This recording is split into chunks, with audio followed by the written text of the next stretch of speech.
guys have a lot of responsibility and a lot of opportunity in terms of the design aspects of this project. But you know what? You get 2 days to do it. Those 2 days don't have to be figuring out all the problems. The task for coming up with design ideas is not to figure out where all the hinges go or exactly how the parts go together. It's just to come up with what you think would be a cool thing to do. Then we'll figure out how to actually do it.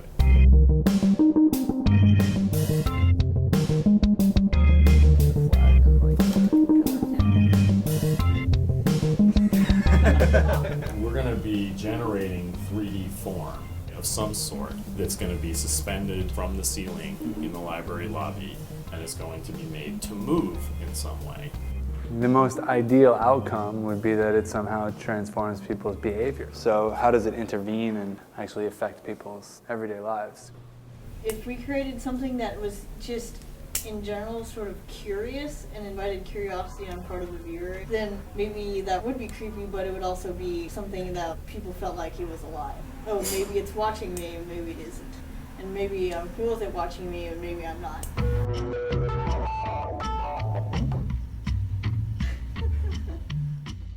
What I think is ideal, or like an ideal goal, would be to create more friction in this space. Not literal friction, but more like social friction, like get people to actually pause in this space, because monumental spaces aren't normally conducive to socialization.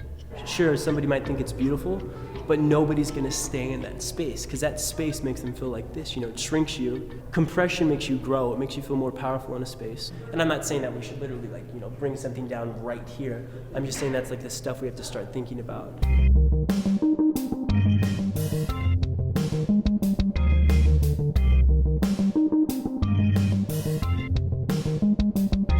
I kind of like the sudden release. Maybe for smaller ones, I think a big one dropping would be kind of scary. Yeah, and potentially devastating. Maybe dangerous. But if there are smaller ones that we include that could just all at once.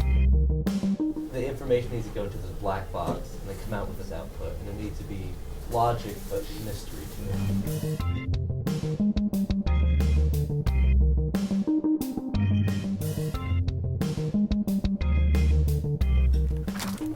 Looks great. Yeah.